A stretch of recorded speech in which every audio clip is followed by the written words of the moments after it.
네, 고성호 칼럼입니다. 윤석열 대통령, 국민이 지킨다.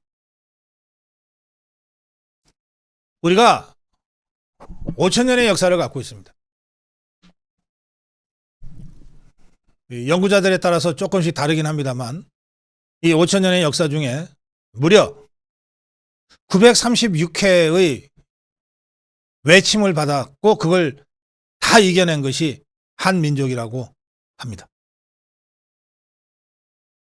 네, 우리 역사 중에 위대한 이 나라를 지킨 위대한 영웅들이 많습니다. 여러분들은 이 위대한 영웅 하면 누가 떠오르시나요? 이순신 장군? 강감창 장군? 을지문덕 장군? 수많은 이 장군들이 있습니다. 현명한 군주도 있고요. 뛰어난 학자들도 있습니다. 그러나 이 5,000년의 대한민국 역사를, 한민족의 역사를 지켜낸 최고의 영웅이 누구냐? 저는 한민족, 대한민국 국민이라고 자신있게 말씀드리고 싶어요. 첫 번째 사진 좀 보여주세요. 이게 1907년 정미의병의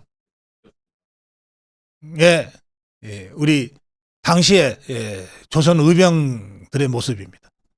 빈약하게 짝이 없는 무장을 했는데, 그리고 옷도 제각각입니다만 바로 저 우리 선조들이 일본 침략에 저항해서 일어난 의병들입니다. 다음 사진 띄워주세요. 조선시대, 고려시대, 삼국시대까지 거슬러 올라갈 수 있지만 사진 자료가 없어요. 그래서 사진 자료로 확보할 수 있는 가장 멀리까지 가보니까 이 의병장, 일제 침략에 맞섰던 우리 의병장들이 확인이 됐고요. 그 다음 사진이 바로 6.25 전쟁 때 학도병입니다. 저분들 중에 제 선친도 계실지 모르겠네요. 고등학교 다니다가 학도병으로 참전하셨죠. 아마 저기 계신 분들 중에 대다수는 6.25 전쟁 통해, 전쟁 중에 아마 무명용사로 전사하셨을 거고요. 살아계신 분들도 다 연로하셔서 돌아가셨거나 한두 분 혹시 생존해 계실지 모르겠습니다. 저분들이 북한 괴뢰군의 침략에 맞서 대한민국을 지킨 분들입니다. 다음 사진 보겠습니다. 저분들이 그 유명한 지게부대입니다. 지게가 알파벳 A자랑 비슷해서 A 부대라고도 불렸던 미군으로부터. 저분들이 다부동 전투의 진짜 영웅들입니다. 다부동이 높지는 않지만 어쨌든 언덕의 고지인데, 여기 참호를 파놓고 군인들이, 우리 국군이 또 미군이 전쟁하고 있는데 실탄도 배급하고 포탄도 배급하고 먹을 것도 배급해야 되니까 그 산길을 가기에 제일 편한 것이 바로 저 지게입니다. 저도 예전에 빨간 의자 진행을 할 때 산 정상에 올라가서 촬영한 적이 있는데, 그때도 그 의자를 지고 올라가는데 수단과 방법을 다해도 안 됐는데 지게를 지고 올라간 적이 있어요. 지게가 그 우리 산악지형에 최적화된 운반 수단인데 바로 저분들입니다. 군인도 아닌 저분들이 당시에 나이도 꽤 많이 드셨던 분들인데 평생 지게를 지고 다녔던 저분들이 그 주특기를 이용해서 지게부대로 보급을 담당했습니다. 다부동 전투의 숨은 영웅들이 바로 저분들입니다. 대한민국은 5,000년 한반도의 한민족 역사는 바로 이런 모를 저 잡초와 같은 저 우리 선조들이 지켜낸 겁니다. 그럼 21세기 대한민국을 지키고 있는 영웅들은 누구냐? 21세기 대한민국을 저 종북 주사파들로부터 지켜내고 있는 그 영웅들 지금 보시겠습니다. 은박 보온 담요죠. 저 은박 보온 담요로 그 눈 오던 날 눈을 그대로 맞으면서 한남동 대통령 관저를 지켜낸 분들입니다. 저분들이 대한민국의 주인이고 저분들이 대한민국의 영웅들이에요. 네, 고성욱 칼럼. 윤석열 대통령은 우리가 지킨다. 대한민국은 우리가 지킨다. 네, 고성욱 칼럼입니다. 어떻게 할 것인가. 우리가 일주일간의 한남 대첩에서 압도적으로 승리를 거뒀습니다. 전쟁에 이기기 위해서는 수많은 전투를 치러야 되고 그 전투 중에는 이기는 전투도 있고 지는 전투도 있습니다. 그런데 그 전투 중에 정말 국면 전환에 결정적인 영향을 미치는 전투들이 있어요. 이를테면 6.25 전쟁을 예를 들면 낙동강 정선을 사수한 다부동 전투.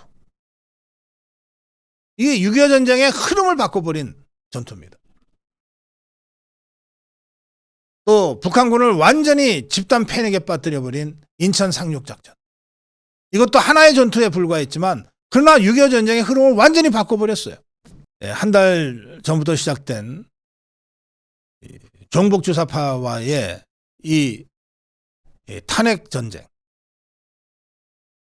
여기서 지난 일주일간 있었던 이 한남 대첩은 최종적 승리까지는 아직 할 길이 멀지만 그러나 이 탄핵 국면을 완전히 바꾼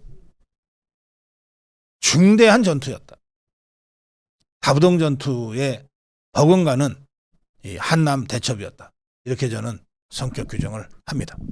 또 조금 전에 정로인이 침에서 말씀드린 대로 대통령 지지율 40%가 갖는 그 엄청난 무게와 충격, 이것이 국면 전체를 우리 자유파에 유리하게 바꾸어 놓으면서 저 정북 주사파들을 완전히 집단 관계와 패닉에 빠뜨려 버렸다. 자, 이러한 상황에서 70여 년 동안 단 하루도 단 한 번도 포기한 적 없는 대한민국의 적화를 위해서, 적화를 향해서 저 김일성 집단, 저 정북 주사파들은 또 무슨 공작, 또 무슨 꼼수를 준비하고 있을까?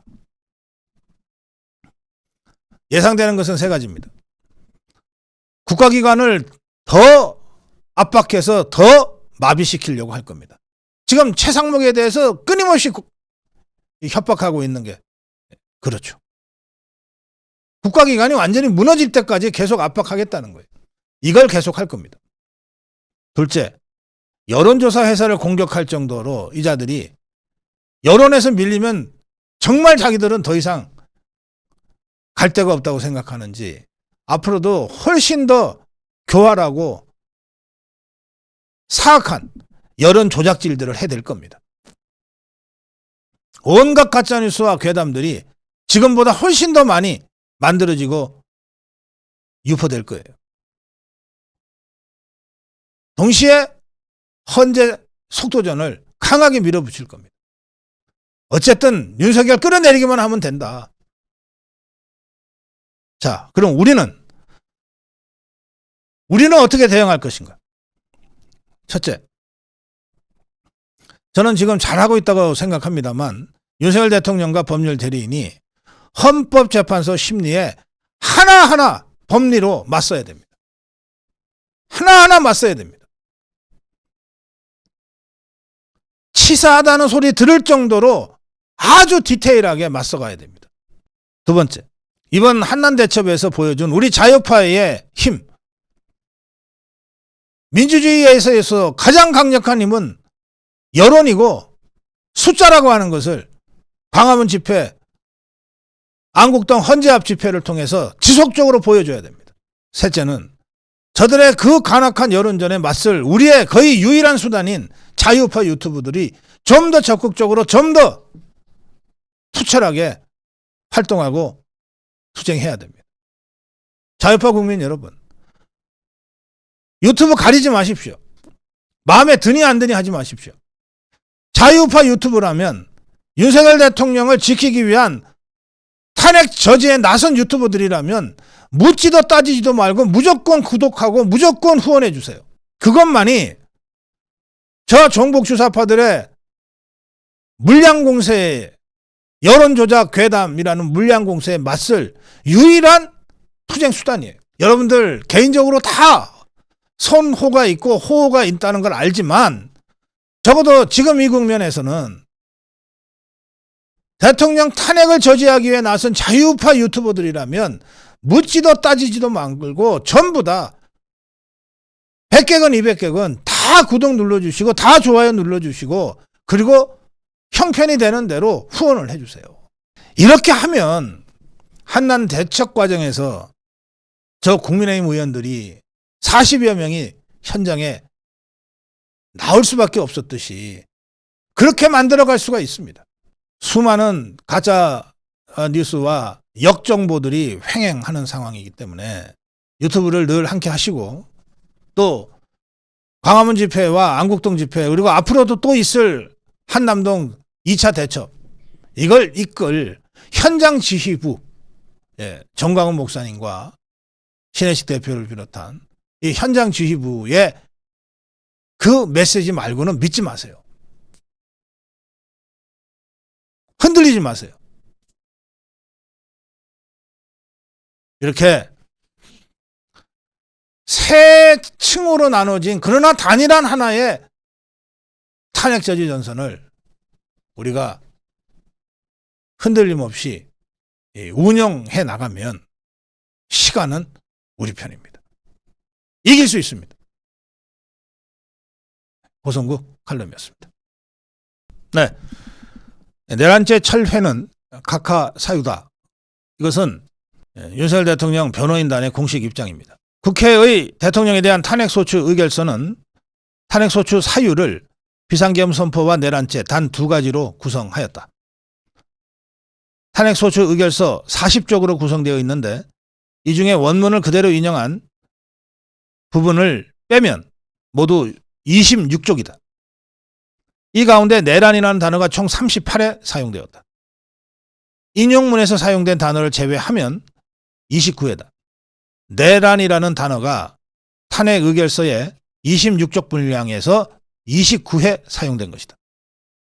아울러 탄핵소추 의결서에서 비상계엄 선포와 관련하여 국가 비상사태가 아니었다는 실체적 요건, 국무회의를 거치지 않았다는 절차적 요건에 관하여 서술하고 있는 부분 5쪽을 제외하면 나머지는 비상계엄 선포 및 이후의 행위가 내란에 해당함을 주장하고 있다. 결국 탄핵소추 의결서 26쪽 분량에서 21쪽이 내란을 언급하고 있는 것이다.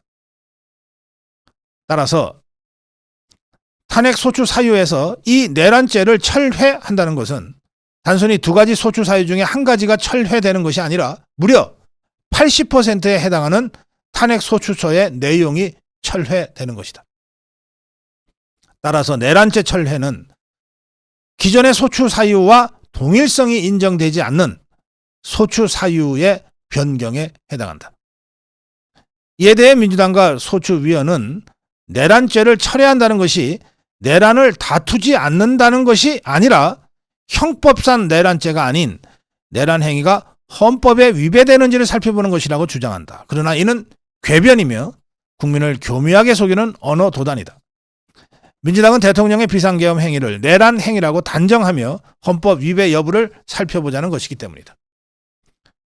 형법상 내란죄에 해당되는지 여부도 판단되지 않았는데 어떻게 비상계엄을 내란으로 단정하고 내란 행위가 헌법에 위배되는지를 판단할 수 있다는 말인가.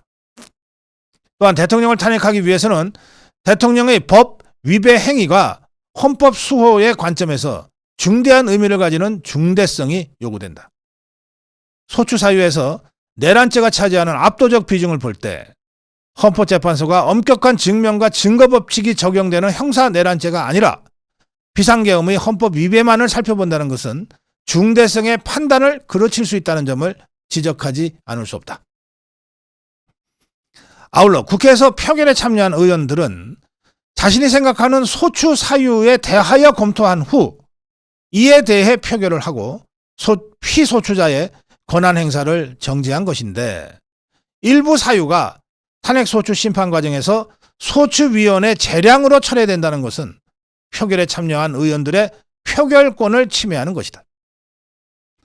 대통령이 내란죄를 범하였기 때문에 권한 행사를 정지하고 탄핵소추를 한다는 것과 대통령의 비상계엄 선포 행위가 적합하지 않으므로 탄핵소추를 한다는 것은 전혀 다른 평가이며 실제로 탄핵소추에 가결표를 던진 의원 중 일부는 내란죄를 철회한다는 것에 대해 이건 아닌데 라고 소회를 피력하기도 하였다. 헌법재판소의 기존 결정에 의하더라도 헌법재판소는 사법기관으로서 탄핵소추기관인 국회의 탄핵소추 의결서에 기재된 소추 사유에 의하여 구속을 받는다. 또한 국회가 탄핵 심판을 청구한 뒤 별도의 의결 절차 없이 소추 사유를 추가하거나 기존의 소추 사유와 동일성이 인정되지 않는 정도로 소추 사유를 변경하는 것은 허용되지 아니한다라고 결정하였음을 참고하여야 할 것이다. 결국 대통령에 대한 탄핵 소추는 내란죄가 철회되면서 소추 사유의 80%가 철회된 것이므로 마땅히 각하되어야 한다. 여기서 각하와 기각이라는 법률 용어가 나오는데요. 지금 대통령 변호인단 그리고 대다수 우리 자유파 국민들은 각하를 주장하고 있습니다. 각하는 헌법심판에 이유가 사라졌으므로 심판을 중단하고 다시 대통령을 바로 복귀시켜야 한다는 뜻입니다. 기각은 재판을 일단 해놓고 난 다음에 이게 탄핵사유에 해당하지 않으므로 탄핵소추를 기각하고 대통령을 복직시킨다는 뜻입니다. 그러니까 기각은 재판을 한 다음에 내린 결론이고 각하는 재판도 할 필요가 없다는 뜻입니다. 내란죄를 철회했으니까 헌법소추의 80% 가까이가 무효가 돼버렸는데 그걸 가지고 무슨 헌법심판을 계속 하겠다는 것이냐? 각하하라. 재판할 것도 없다. 각하하라. 이것이 우리 자유파의 주장이고 대통령 변호인단의 주장입니다. 바로 이 주장을 맨 처음에 한 사람이 국민대학교 법과대학장 이호선 헌법학 교수입니다. 탄핵소추서는 그 내용에 있어 심각한 하자를 안고 있어 무효이므로 이것을 유효함을 전제로 한 탄핵소추 심판은 각하해야 마땅하고 본안 판단에 나아갈 필요조차 없이 변론을 종결해야 한다. 그런데 왜 변론기일을 지정했냐? 이렇게 비판하고 있는 겁니다. 그런 걸로 봐서 탄핵 인용이라는 답을 정해놓고 헌법재판이 아니라 정치재판을 하려는 것 아니냐라고 하는 강력한 비판을 하고 있는 겁니다. 앞으로 우리 자유파 국민들도 탄핵 각하를 주 슬로건으로 해서 탄핵 저지 투쟁에 나서야 되겠습니다. 고성국 칼럼이었습니다. 네, 고성국 칼럼입니다. 이번 그 2차 한남 대첩의 시작을 알린 것이 공수처가 다시 서부지법에 대통령 불법적인 체포영장 청구를 했고 또 서부지법이 불법적인 체포영장을 발부하는 바람에 이제 제2차 한남대전이 시작되지 않았습니까? 제2차 한남대첩.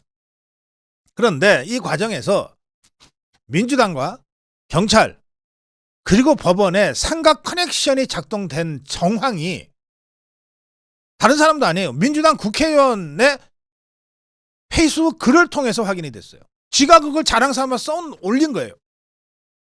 이건 뭐 녹취한 것도 아니고 뭐 이렇게 몰래 촬영한 것도 아니에요. 그냥 지가 페북에다가 지 자랑을 했어. 이상식이라는 자인데 이 자가 뭐라고 자랑을 했냐 하면 국수본하고 조율하느라고 전화하느라고 아주 죽을 뻔했다. 그렇게 이 글을 올렸어요. 그래 놓고 아마 저 체포영장은 저녁 때쯤에 나올 거야. 그럼 그때부터 또 앞으로 뭐 굉장히 긴박한 상황이 계속될 거야. 뭐 이렇게도 올렸어요. 그래서 국민의힘에서는 이 이상식이를 고발하기로 했습니다. 그리고 국수본 민주당과 내통하는 국수본 우종수 국수본부장 즉각 사퇴를 요구했습니다. 자, 대통령 변호인단에서의 공식 입장은 이렇습니다. 7일 벌어진 영장 재청구, 재발부 일련의 사건들이 대통령을 전복하려는 내란을 목적으로 내통한 민주당 경찰 법원의 삼각 커넥션으로 이루어진 것이 밝혀졌다. 민주당이 경찰 국수본 수사를 사실상 지휘하고 있음이 민주당 이상식 의원에 의해 만천하에 드러났다. 부산지방경찰청장 출신 민주당 이상식은 체포영장 만기를 앞두고 더불어민주당과 국수본 간 메신저 역할을 하느라 전화기에 불이 나고 회의가 이어졌다라고 SNS에 썼다. 둘째, 민주당이 법원의 영장 발부에도 내통했다. 이상식은 같은 SNS에서 오늘 저녁쯤 체포영장이 다시 나오고 다시 폭풍 같은 날들이 이어질 것이다. 서울 서부지방법원이 그날 저녁쯤에 체포영장 나올 거라고 발부할 거라고 하는 걸 이자는 어떻게 알았을까? 내통한 커넥션이 있지 않고서 어떻게 알았을까? 이상식이 이자는 국수본하고도 내통했다는 사실을 알렸고 전화기에 불이 날 정도로, 그리고 서울 서부지방 법원의 판사와도 내통했다는 사실을 자랑삼아 떠벌린 거다. 이상식의 이 행위는 변호사법 위반, 직권남용죄, 특수공무집행방해죄, 공무상 비밀누설죄의 공범에 해당한다. 또 이 이상식이나 민주당과 내통한 국수본의 우정수 국수본부장 공무상 비밀누설이 분명하다. 동시에 경찰이 민주당이 지휘하는 대로, 지시하는 대로 경찰 특공대를 투입한다면 이는 직권남용죄를 구성한다. 이로써 불법영장 발부하고 경찰의 무력과 물리력을 동원해 무리하게 집행하려는 시도의 실체가 만천하에 드러났다. 민주당이 서부 지방법원 영장판사와 내통하며 발부에 관여하거나 정보를 사전에 지득하고 민주당이 경찰과 사전 내통해서 폭력적 불법 집행을 준비하며 지휘해 경찰 특공대의 물리력을 동원한 현직 대통령 전복 시도의 합동 내란이라는 점이 밝혀지고 있다. 민주당, 경찰, 법원의 삼각 내통 커넥션이 완성되고 이를 통해 목표하는 바는 경찰의 폭력을 동원해 현직 대통령 권력을 전복하려는 내란이라는 것이다. 대통령 법률대리인단은 이 불법적이고 폭력적인 내란 시도에 맞서 법치주의를 수호하기 위한 싸움에 대한민국이 단호하게 일어서야 할 것임을 밝힌다. 국민의힘 행안위 국회의원들도 민주당과 이상식이 국수본에 청부와 청탁한 것을 자백했다. 하면서 이상식과 내통자는 변호사법 위반, 청탁금지법 위반, 직권남용, 공무상 비밀누설 등으로 사법 처리해야 한다. 우정수 국수본부장과 이상식 의원 간 통화 기록을 공개하라. 국가수사본부 의사결정 라인에 있는 모든 인사와 이상식 의원 간 통화 기록도 공개하라. 이상식 의원과 통화한 국가수사본부, 국가공조수사본부 소속 인사들 명단도 공개하라. 이렇게 공개적으로 요구했습니다. 이와 관련해서 자유대한호국단 가만히 안 있죠. 이상식과 국수본 관계자를 공무상 비밀누설죄, 변호사법 위반죄, 국가공무원법 위반죄로 고발했습니다. 또 대통령 관저가 위치한 군사보호지역의 초병을 폭행한 성명불상, 공수처, 경찰에 속한 국가공무원들을 군형법상 초병에 대한 집단폭행죄로 고발했습니다. 그리고 마지막으로 전국 경찰특공대 등을 총동원해 윤석열 대통령 체포영장 집행해야 한다고 주장한 전국경찰 직장협의회 직협 관계자들을 국가공무원법 위반죄로 고발했습니다. 내란 음모가 아니라 민주당 경찰 법원 간의 불법 체포를 통한 진짜 내란 커넥션을 밝혀내야 한다. 고성국 칼럼이었습니다. 고성국 칼럼입니다. 대통령 지지율은 계속 오른다. 국민의힘 지지율까지 견인한다. 최근에 여러 조사들이 계속 나오고 있는데 그냥 재미삼아 전해드리면 다음 대통령 때 절대 안 찍고 싶은 사람 압도적 1위가 이재명이군요. 42%가 절대 안 찍겠다고 이재명은 이렇게 답했다고 합니다. 그 다음이 홍준표 16%입니다. 한동훈이도 자리를 올렸네요. 9.2%. 오세훈이도 9.9%. 이재명을 절대 뽑지 않겠다는 응답은 거의 모든 지역에서 높게 나왔는데, 특히 대구 경북에서 48, 대전 세종 충남북에서 46, 부울경에서 46, 뭐 이런 순서로 나왔다고 합니다. 그냥 재미삼아 들어두십시오. 저희가 어제 한국여론평판연구소에 의뢰해서 나온 조사에서 굉장히 중요한 조사가 하나 나왔는데, 그게 신뢰도 1위 윤석열 대통령 31%, 그 조사입니다. 다시 한번 제가 환기시켜드리면, 헌재가 내란죄를 제외하고 탄핵 심판하는 것이 맞냐 틀리냐에 대해서 맞다 45, 틀리다 48입니다. 그러니까 내란죄를 빼고 탄핵 심판하는 건 말도 안 된다가 더 많습니다. 말도 안 되는 것이니까 각하 해야 된다는 의견이 더 많은 겁니다. 또 이 굉장히 재미있는 조사인데요. 대통령 탄핵에 대한 입장이 그 한 달 사이에 굉장히 많이 바뀌었어요. 계엄 직후에는 탄핵에 찬성했는데 한 달 만에 내가 반대로 바뀌었다, 이런 국민이 무려 16%나 나왔습니다. 16%. 그래서 계엄 직후나 지금이나 탄핵에 반대한다는 26%와 계엄 직후에는 상황이 워낙 어수선해서 내가 이거 탄핵해야 된다고 생각했는데 한 달 만에 여러 가지 상황을 내가 확인하고 나서 이제는 난 탄핵에 반대한다, 가 16%, 합치면 42%가 지금 탄핵 반대입니다. 그리고 탄핵에 반대한다고 입장을 바뀐 사람들은 앞으로 계속 늘어날 겁니다. 가장 신뢰하는 기관 조사를 했는데요.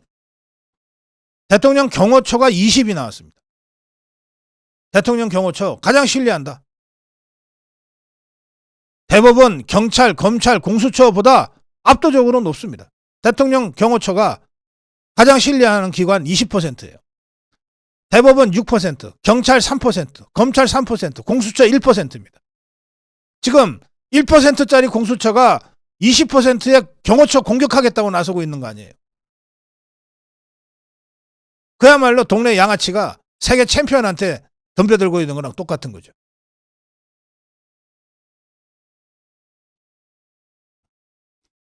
가장 영향력 있는 인물, 그리고 가장 신뢰할 만한 인물을 같이 조사했는데, 가장 영향력 있는 인물 이재명이가 35인데 이거는 저 종북주사파들이 몰펴줘서 그런 겁니다.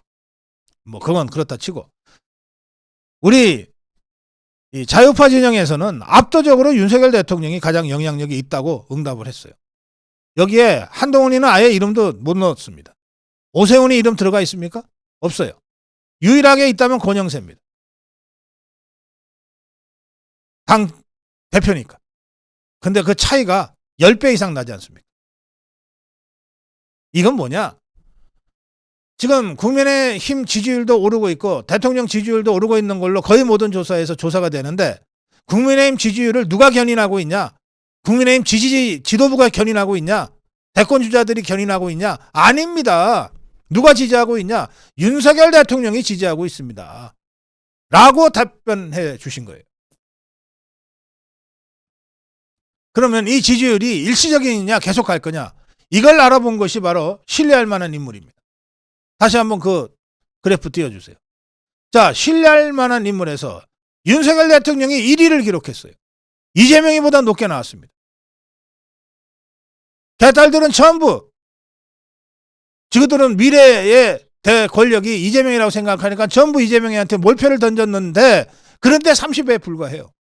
그런데 지금 탄핵당해서 직무정지되어 있는 윤석열 대통령은 신뢰도에서 31로 1위를 기록했어요. 신뢰도는 하루아침에 만들어지는 게 아닙니다.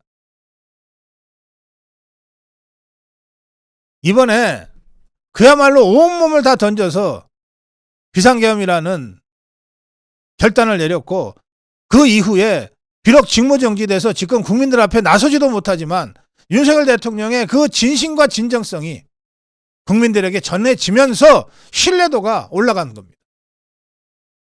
이렇게 신뢰도가 1위를 기록하고 있는데 그 지지율이 어떻게 금방 무너집니까?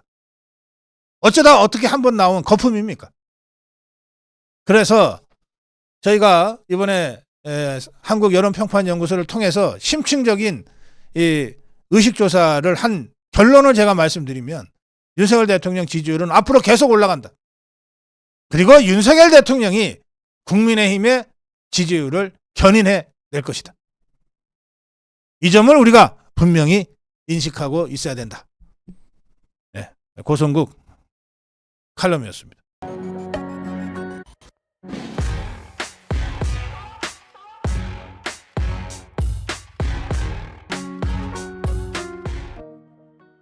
네, 한 달 전과 지금이 정말 한 달 사이지만 완전히 상전벽해. 완전히 바뀌었어요. 누구도 한 달 전에 대통령과 우리 자유파가 이렇게 국면을 전환할 수 있을 거라고는 생각도 못했을 겁니다. 그런데 우리가 해냈습니다. 한 달 전에 이 싸움을 시작할 때는 누가 봐도 우리가 절대적으로 불리했습니다. 대통령은 관저에 유폐당해버렸어요. 집권당은 있으나 마나 했습니다. 차라리 없는 게 나을 정도 상태였습니다. 우리한테 있는 거라고는 광화문 태극기 애국 세력 그리고 유튜브들 뿐이었습니다. 반면에 저 종북 주사파들은 국회에서 압도적 다수를 여전히 형성하고 온갖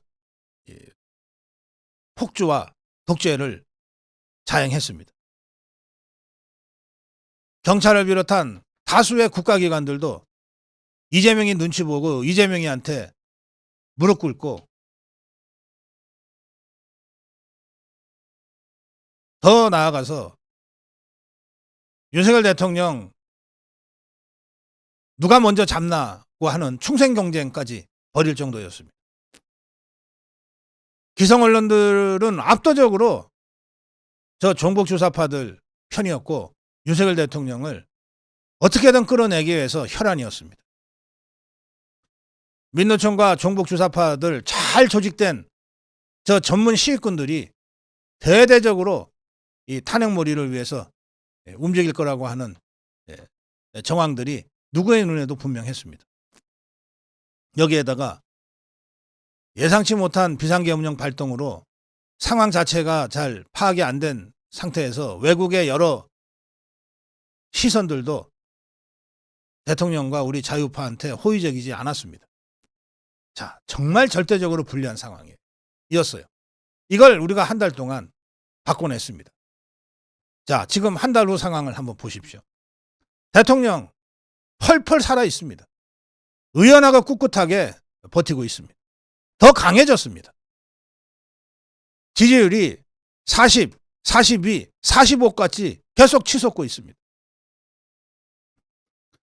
집권당 국회의원들도 절반 이상이 대통령 지지로 돌아섰어요. 이제 한남동에 안 나오면 다음은 없다고 하는 생각들을 국회의원들이 다 하게 됐습니다. 광화문 태극기 애국 세력,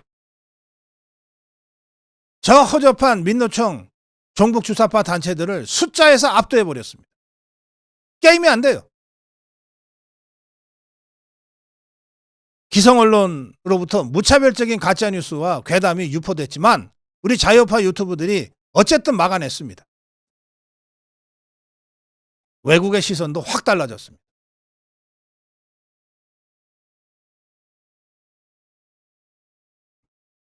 나라를 구하겠다는 대통령의 강력한 의지를 이제 전 세계가 알게 됐어요.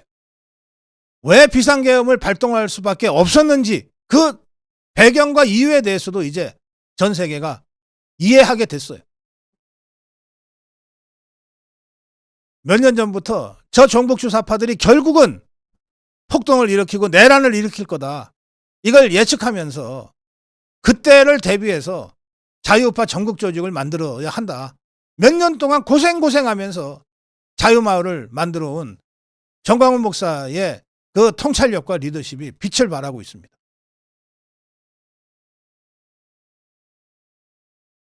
또 문재인 정권을 포함한 이 수년간 수많은 고소고발을 당하면서 단련되고 당금질된 우리 자유파 유튜브들 누구 하나 위축되지 않고 당당하게 기성언론의 가짜뉴스 괴담에 맞서 싸우고 있습니다. 더불어민주당의 온갖 협박에 전혀 위축되지 않습니다. 무엇보다도 나라를 구하기 위해 일어난 21세기 의병, 자유파 국민들이 광화문을 지키고 한남동을 지켜내고 있습니다. 우리가 이기지 못할 수가 없어요. 우리가 질 수가 없어요. 우리는 이미 이겼고 이기고 있고 이길 겁니다. 오늘 광화문 현장에서 그 승리의 확신을 다시 한번 확인하시기 바랍니다. 네, 고성국 칼럼이었습니다.